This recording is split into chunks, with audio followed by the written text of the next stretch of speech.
미국 중간선거 개표 결과 공화당이 4년 만에 하원 다수당이 될 것으로 보입니다.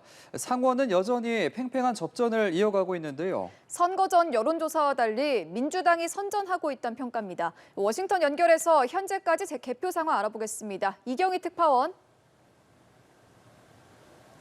네, 상원은 민주, 공화당의 팽팽한 균형이 깨지지 않고 있습니다.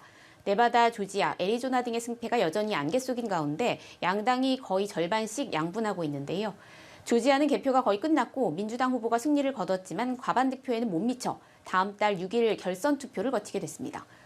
CNN을 비롯한 현지 언론의 예측은 민주당과 공화당이 각각 48석 안팎을 점하고 있고 현재 개표 중인 것들도 현 추세대로라면 비슷하게 나눠 가질 것으로 예상되는 만큼 내달 조지아 결선 투표 결과에 따라 다수당이 정해지는 상황이 될 것으로 보이는데요. 만약에 여기서도 민주당이 승리한다면 50대 50이 유지될 가능성이 크고 그렇게 되면 지금처럼 당연직 상원의장인 부통령이 캐스팅 보트를 행사하기 때문에 민주당이 다수당을 유지하게 됩니다. 반대로 조지아에서 결과가 뒤집히면 상원도 공화당이 장악하게 될 가능성이 커집니다.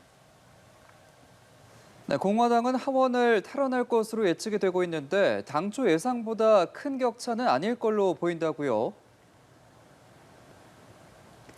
네, 미 NBC 방송은 하원 의석 435석 가운데 공화당이 220석을, 민주당이 215석을 각각 차지해 공화당이 매직 넘버 과반을 넘겼다고 집계했습니다. 아직 개표가 다 끝나지 않았지만 큰 격차로 승리할 것이란 예상과 달리 신승에 그칠 것이란 전망이 나오는데요.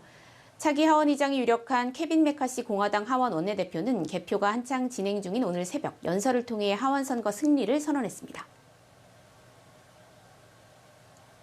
But when you wake up tomorrow, we will be in the majority and Nancy Pelosi will be in the minority. Republicans will work with anyone who's willing to join us to deliver this new direction that Americans have demanded.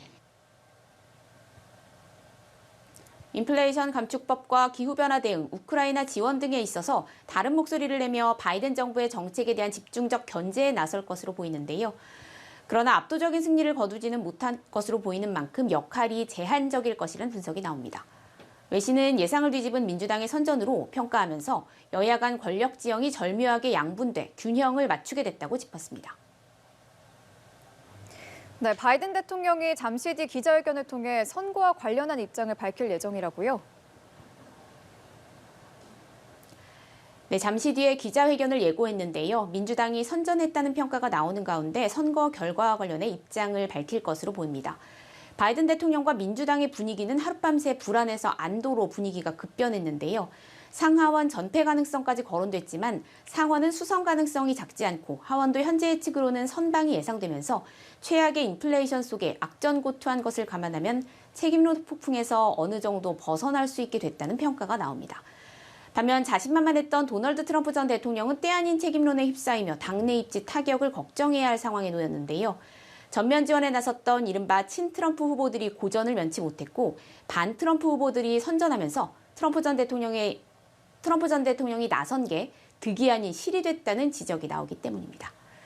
지금까지 워싱턴에서 전해드렸습니다.